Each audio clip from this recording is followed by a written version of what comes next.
Okay, hello everybody, and welcome to the Sunday night Astro Sex Show. And on tonight's show, I am your host, Rachel Z, and we're going to go over a bit of what the show is really going to be about, like a bit of an agenda as to the content of what this show will be on a weekly basis. So, quick history.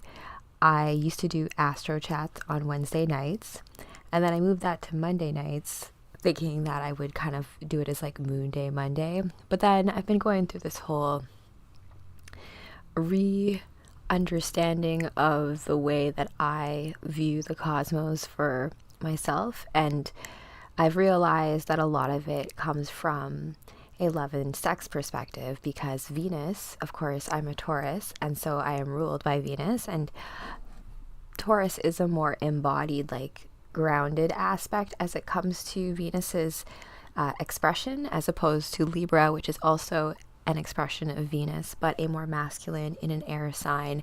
I look at it as like Libra is like the opera and like fine art, and Taurus is like luxury and like bodily pleasures.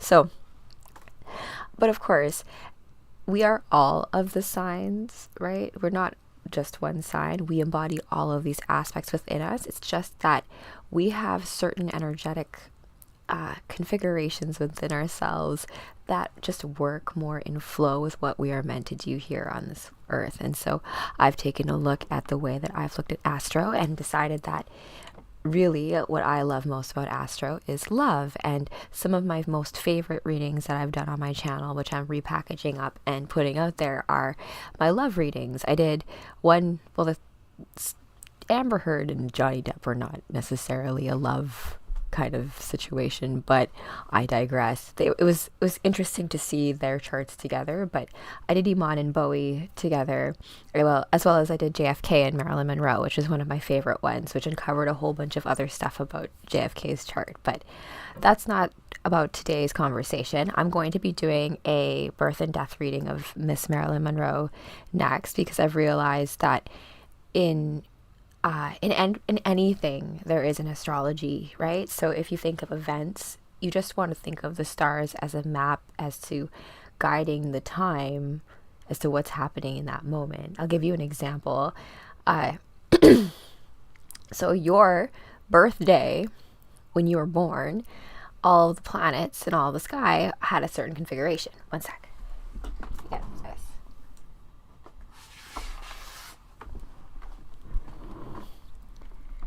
And so all of your planets were in whichever sign and house they were for you. And so realistically, and this is why me and Kevin always say happy solar return, because that's when the sun has made its way all the way around and back to your point of birth.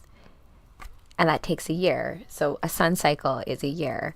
You can compare that to a Saturn cycle. So Saturn here takes about 30 years to go around his cycle. And that's why every 30 years you have a Saturn return.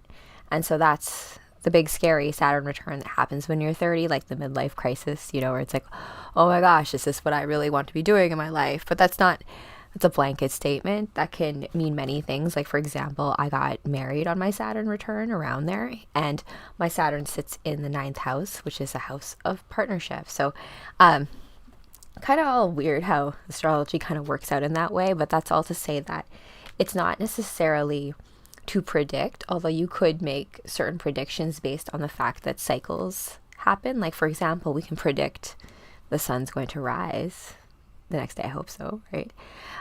You know that the full moon is coming up in Gemini, right? We can predict these things just because we know the cycles of the cosmos. So in that case, yes, you can predict things. And so if we think of people interacting with each other in astrology, it's no different than like planets interacting with each other and those energies bouncing off each other and generating a certain type of energy, a certain type of chemistry.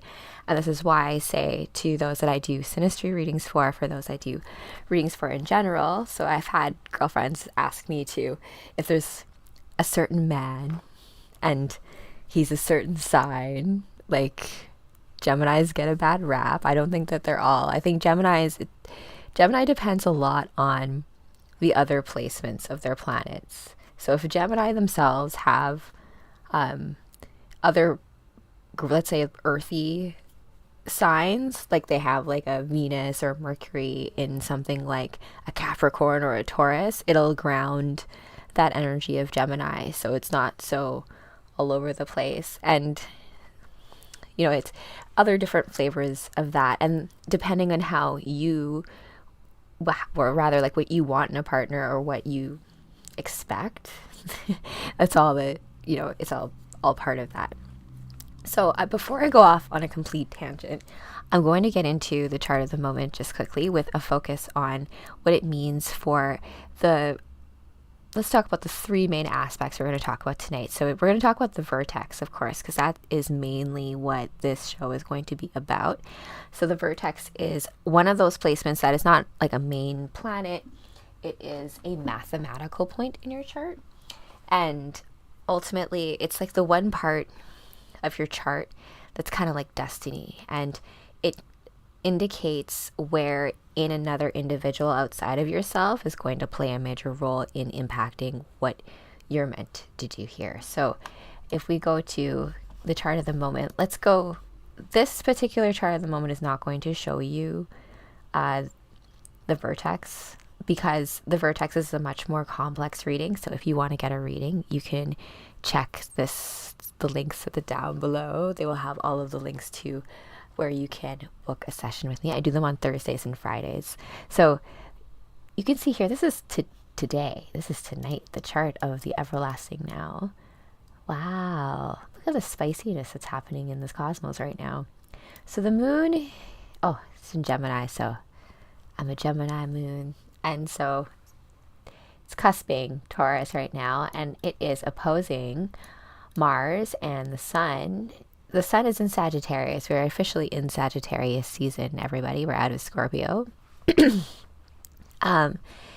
Sagittarius is all about expansion. It's ruled by Jupiter. And, when you think of Sagittarius, it's all about like travel and philosophy, but also this level of mutability, because Sagittarius is one of the three mutable signs, right? You've got Gemini. Hold on. Gemini is mutable, Sagittarius is mutable, and Pisces is mutable. Yes. Well, Virgo is mutable too.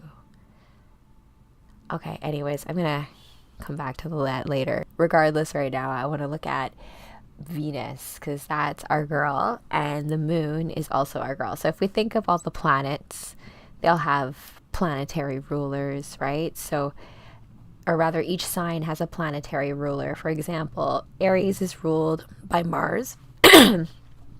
And Taurus is ruled by Venus. Gemini is ruled by Mercury. Cancer is ruled by the moon herself. I love Cancers for that very reason as well. Leo is ruled by the sun. Virgo is ruled by Mercury as well. They do say that Virgo could be also ruled by Chiron, the wounded healer. That's a possibility as well there. But if you think about the caduceus in healthcare, that's associated with Mercury, and Virgo is also associated with things like nursing and service and helping and that feminine aspect of nursing and stuff. So it kind of makes sense. That is actually where Venus is she's hanging out in Libra right now, and Libra is ruled by Venus, and so she is exalted right now where she's hanging out. I'm going to get back to that in just a moment once I get through all the planetary rulers, because I don't want to miss out on the last part of the quadrant, because so Scorpio, you're ruled by Pluto, and Scorpio's interesting because before Pluto was discovered, Scorpio was ruled by Mars, and that's why there's this association with Scorpios as being fiery as well, right? Because Aries and Mars is associated with fire, whereas Pluto, hold on, what element? It's water now, right? So Scorpio's a water sign, and Plutonian in nature too. And so if we think of like waters and like deep understanding of waters and depth of knowledge when it comes to water, water is also related to your sacral chakra. And so that inner knowing of things, and kind of all related there. So Scorpio being kind of psychic makes a lot of sense. Sagittarius, it says, ruled by Jupiter, the king of the gods, and very expansive, usually very benevolent in all of the things that it touches. But of course, like with everything, there is a dark side. So we'll get to that later. And when it comes to Capricorn, Capricorn's ruled by Saturn. Aquarius is ruled by Uranus, but also Saturn as well. Dual ruler. Makes sense for a sign like Aquarius.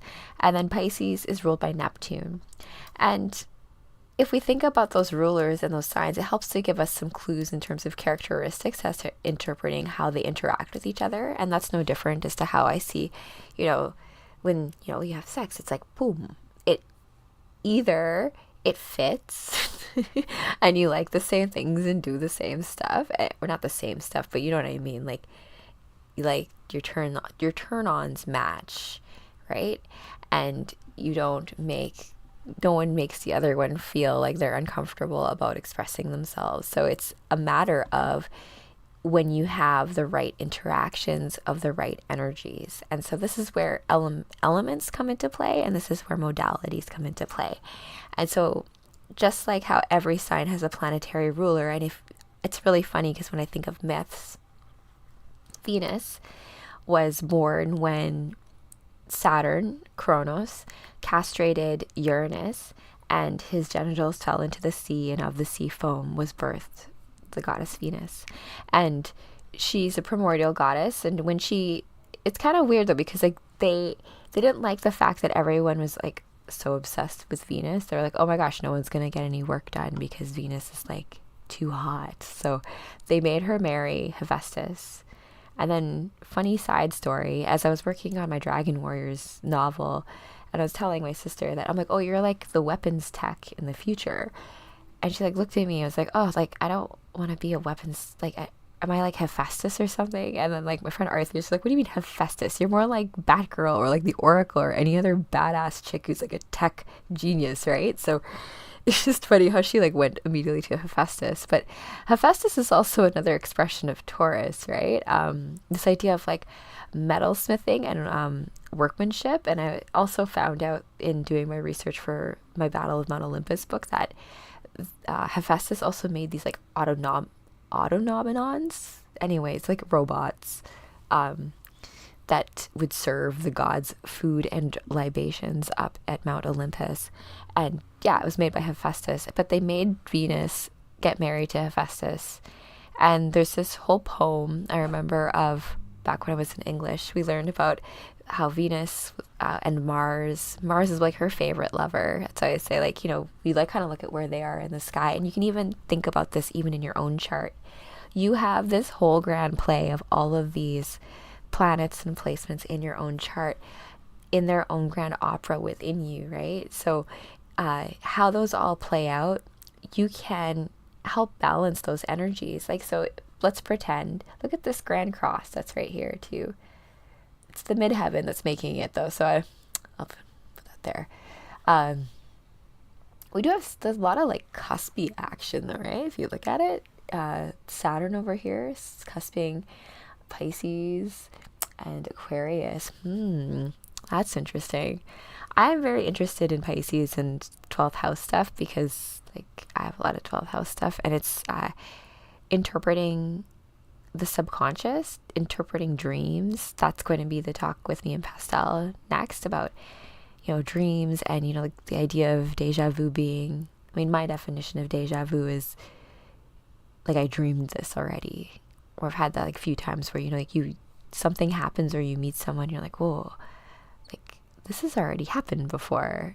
Or yeah, so that kind of sensation can come a lot with a lot of placements of Saturn as well, because Saturn is time and karma and the container by which expressions of things take place. Like people give Saturn a bad rap, including myself, but in Sailor Moon, I'm relating this back to Sailor Moon for a reason, because it's about the goddess aspects of this whole thing.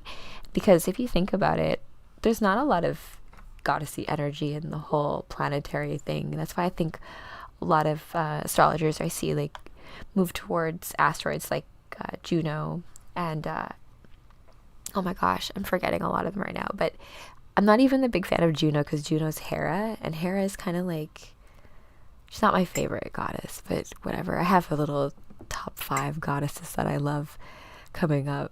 But if we think about Venus, going back to Venus before I get sidetracked, because that's really the ultimate goal here, is about figuring out, right conditions by which to not like seek a partner, but even like how we just relate to each other. If you know that you need to be loved in a certain way, and you have to also realize that not everyone loves in the way you love. This is a lesson for me to learn too, right? Where you may have certain needs and certain wants in terms of like love, like let's say to be verbally told it, and this person instead like cooks you dinner or does other things that are like other love languages that are not like necessarily saying, hey, I love you all the time, say, because I remember that always being a big moment in a relationship, right? Back in the day when I was younger, like when who's gonna say I love you first, and then like, I mean, I've had that happen before, right? Where a guy's like, I love you. And you're like, oh my gosh, no. Oh. And then you don't want to say like, thank you. It's horrible. I forget what I did. I usually avoided it. I don't think I've ever said I love you and not meant it. So that, I hope. I don't know. That's never come up. Yeah, I've had instead very awkward conversations as a result. Okay, so that's pretty much about the chart that's happening right now. Venus is aspecting here with, North Node Pisces. Speaking of, I love this little aspect happening right now going on. Okay, so people, it's like time to get it on. That's what it looks like. So Aries, I love Aries because Aries is very warrior aspect. I have a lot of Aries in my chart. I have a lot of girlfriends who are Aries. It's such a youthful, vibrant energy, and it's just kind of like it does get into trouble sometimes. That's why you need friends who are in the more later quadrants to help give you a dose of reality. But this North Node is about, in personal charts, your North Node is Rahu, or the head of the dragon, and the tail of the dragon is the South Node.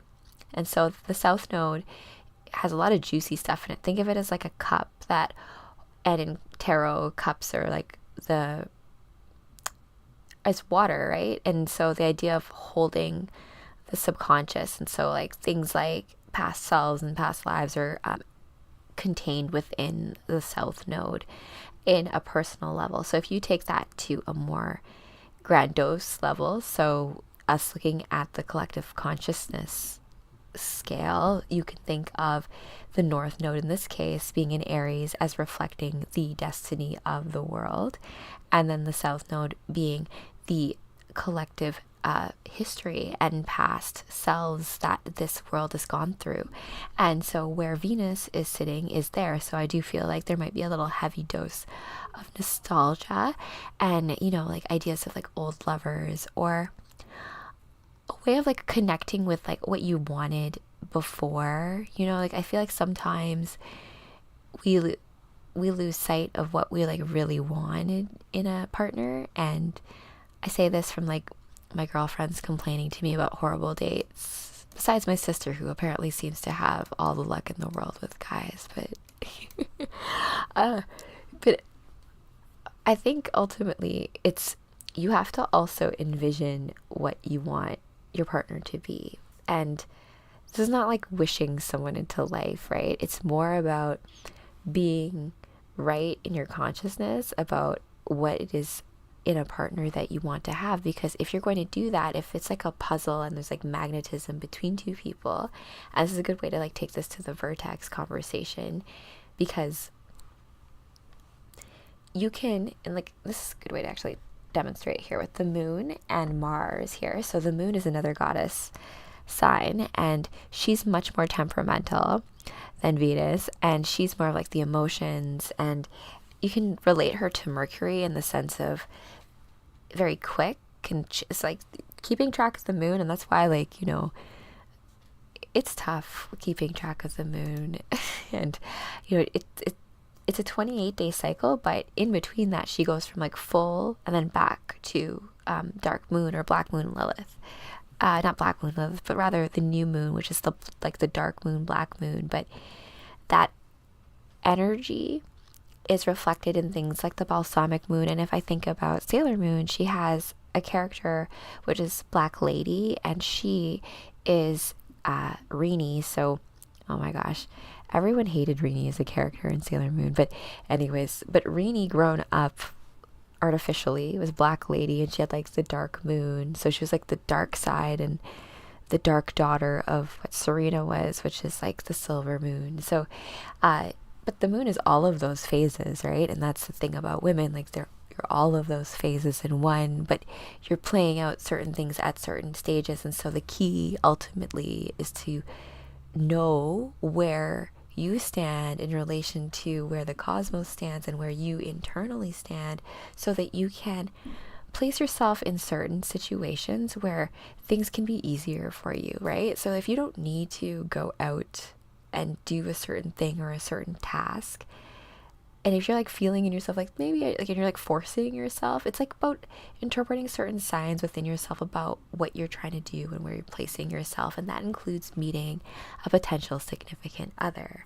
I know it's been a million years since I have had to date, but I'm going to bring this into the Vertex conversation, because the Vertex talks about destiny. Let's see here. I thought I had a little something pulled up just to talk about the Vertex really quickly. So ultimately it's not a physical body. It's instead the point where the ecliptic and the prime vertical intersect. And so once you know your vertex, you can use online calculators to do this. I wouldn't recommend doing it manually. I have a fun little astrolabe just in honor of Hypatia. It should do her birth chart actually. So the vertex is usually located in the 5th, 6th, 7th, or 8th house in your birth chart. And the axis can be closer to your Imil Coeli and midheaven if you're born in tropical latitudes. So if you're born in somewhere hotter than we are right now.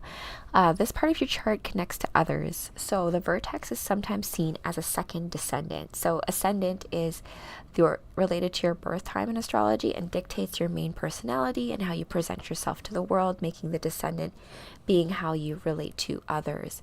So if we go into how the astrological houses of where the vertex is can mean different things on a grander scale. So in the 5th house, I don't agree with these things. What this like little thing actually talks about. It talks about vertex in the signs. I look at I'm going to go into my own like topic of what I think the vertex is. So vertex to me is, yes, it indicates destiny. And so depending on where that sign is to me, like, yes, there's what the signs represent. So what it was trying to do in that little thing of being like, oh, if your vertex is in this sign in this house, you're going to be ill-fated in love, or you're going to have big romance stuff. I'm like, really? Is it because it's Libra and Libra's all about partnership? I don't look at it like that, because my vertex is in Libra, and I looked at it as being my partner is going to be a Libra, and that's what ended up happening. It doesn't have to end up quite like that. It can also mean from a perspective of, let's say your vertex is in Scorpio, and you end up learning or getting really interested in something like I don't know, philosophy or poetry. You want to like learn how to write poetry, and you learn it from this great writer or this mentor that you end up having, and this mentor happens to be a Scorpio, and you have a very deep connection and relationship where he helps you or she helps you in this situation. And so that would be where there's like this little bit of destiny playing out in how the vertex relates to you. And if you relate this to like love and sex, it's just one of those factors when you do a synastry reading between two people that you can look at for clues as to different storylines and how different things might play out in that relationship, as well as like what major lessons that each person is kind of fated. I say that like this, fated. Fate exists if you believe in fate. That's my opinion on it. So if you have certain fated relationships, it can show up in the vertex, as well as if there are certain things around the vertex like south node stuff and where Saturn kind of is in relation to all of that as well, and then the 12th house. And so all of those aspects together, if you kind of map them out, can give you clues as to like even how we look here. It gives you little clues onto what is going on. So like as an example, if we take the idea that the south node is currently actually in Libra right now and really close to Venus, and so going more to what I would interpret that as being is that more than the nostalgia, there is a real, I think, feeling right now in the greater collective of like wanting to go back wanting to go back to like the before times, to like when things weren't so like complicated or horrible or hard or crazy. That is the grand feeling of everyone right now. I feel it for sure.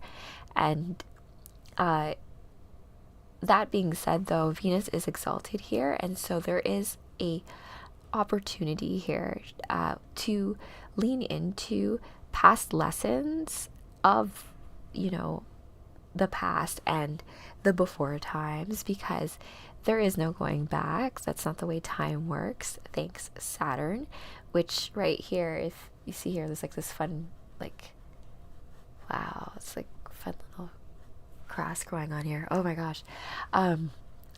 This is not supposed to be about that, but I wanted to show this as an example of how Venus in your chart and how it plays with certain aspects can dictate how you want to love in other people. So like Venus also being in Libra is all about like beautiful things and art and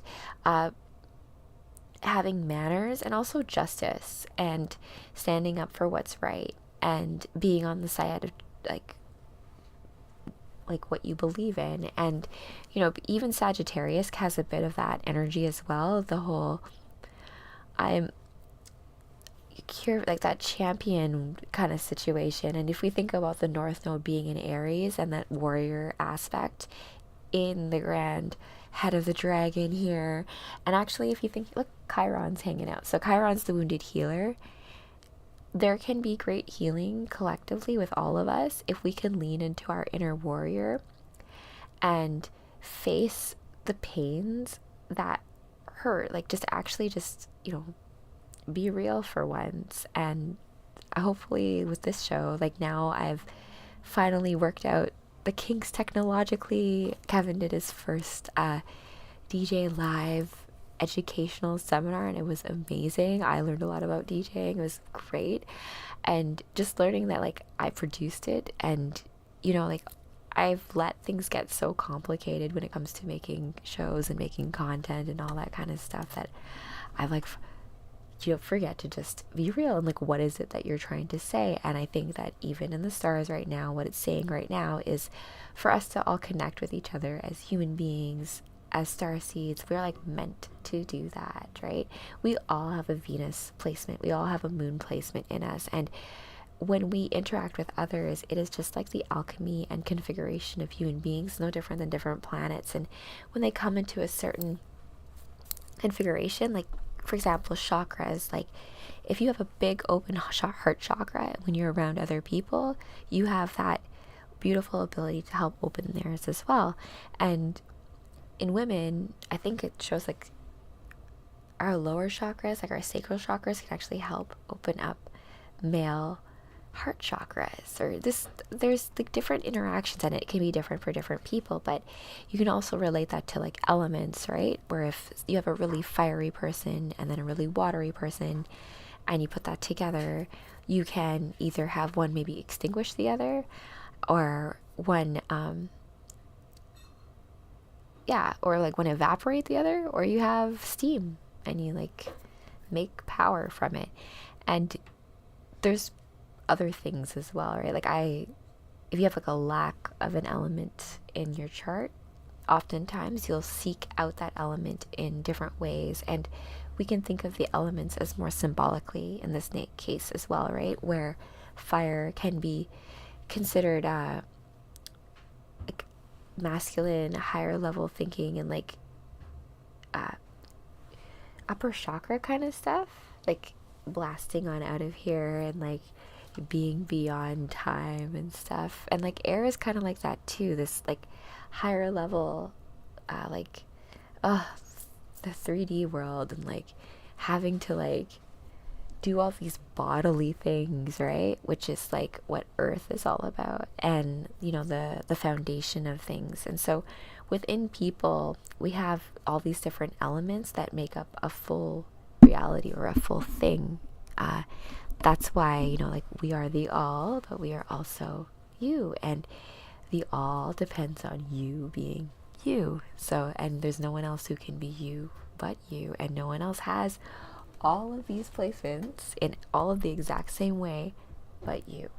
So that's, I think, the most epic part of astrology. And when you have two people where you can see in their charts that like, wow, like I can, it's cool to now be able to see things like that, where yeah, like you guys, you could really do something really amazing here. And it's been cool to also do that with friends and people that I love, to realize that we play such a big role in other people's lives as well. So as we think of our own birth charts and get to know ourselves, we also get to know the roles we play for other people, and realize that by doing that for other people, we serve ourselves on a grander level. So that is the show. I hope you enjoyed the Sun and Night sex show.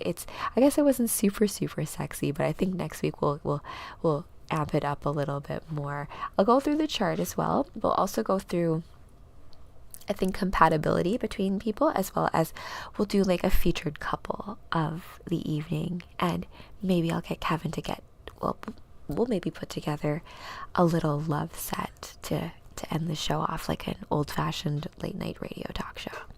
All right, have a beautiful night, everyone, wherever you reside in the cosmos. Goodbye.